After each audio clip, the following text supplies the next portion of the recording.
Okay, dear students, I have nearly completed the chapters required for the exams. Okay, just one topic which is remaining. Just we'll see that in company meetings too. Okay, in this I have explained you about the different types of meetings of the company: shareholders meeting, directors meeting, so general meetings, class meeting, board meeting, company meetings, annual general meeting, extraordinary general meeting. Okay. So in continuing that, I told you about the two general meetings which is for the shareholders. First one was annual general meeting. It's kept once in a year. Okay, every year compulsory it has to be kept. It's given in section 96. It should be held within 6 months of the completion of financial year.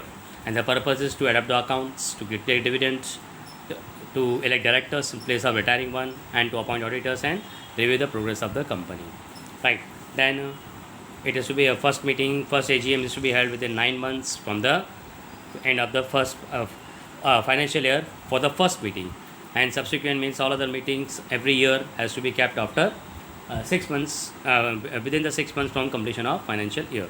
The gap between two AGM should not be more than 15 months, and extraordinary extension time for conducting AGM is a registrar can grant for valid reasons up to 3 months in the AGM, in all the AGMs, but for the first one, no extension can be granted, and one person company is exempted from AGM.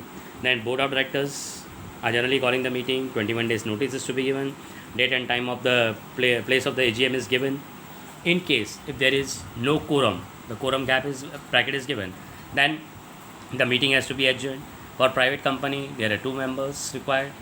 Then in adjourn annual general meeting, which we have to adjourn it, date will change, but same day, time, place. If it is meeting is to be held today, if it is not, then next week on the same day, time and place should be same, only the date will change.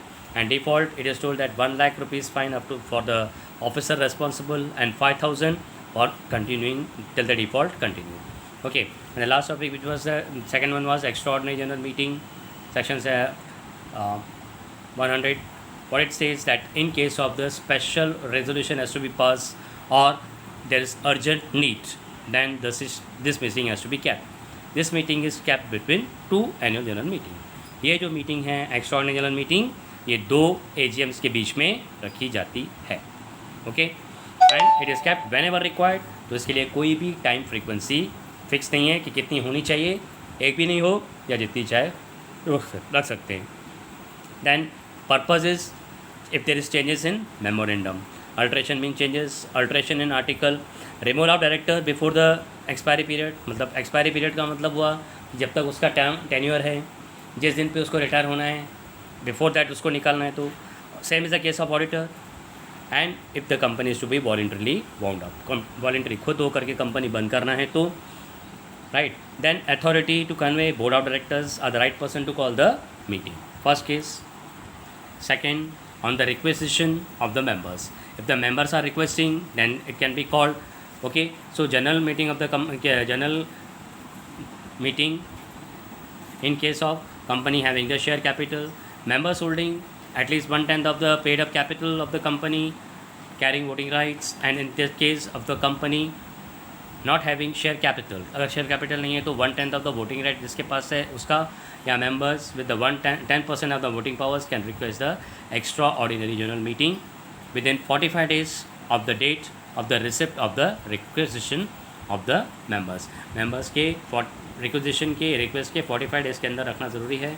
अगर नहीं रखते हैं तो जिस दिन पे जिस दिन पे उन्होंने अपना रिक्वेजिशन डाला उसके 3 महीने के अंदर, within the 3 months from the date of requisition, the requisitionist themselves can call the extraordinary general meeting if the board fails, and all the expenses has to be bear by the company. Okay, within 3 months, 3 महीने के अंदर. National law tribunal can also call the meeting, government can also call the meeting if it is necessary. Okay, means NCLT can call the meeting if directors, members, anyone approaches it, or on their own they can call it. And the provision is that the period of notice, that is 21 clear days, plus the quorum will be same like the general meeting. And the class meeting, as I've told you, the meeting which is held to make the changes in the rights of the shareholders. जो अलग अलग type के share holder company देती है, उस पर किसी के भी राइट्स को चेंज किया गया तो उसके लिए मीटिंग बुलाई जाएगी. तो only those people will be called, only those will be called whose interest will be affected. Resolution passed will be general special resolution, and the purpose will be the company meant to change the rights of the shareholders of the company. And frequency, it is rarely called because it is not the general one, only specially. So whenever most very urgently or very necessary to call the meeting, it is called. Therefore it is not called regularly. Okay, so I feel I've completed all the portion required for the year. If anything issue you are having, you can ask us. Thank you.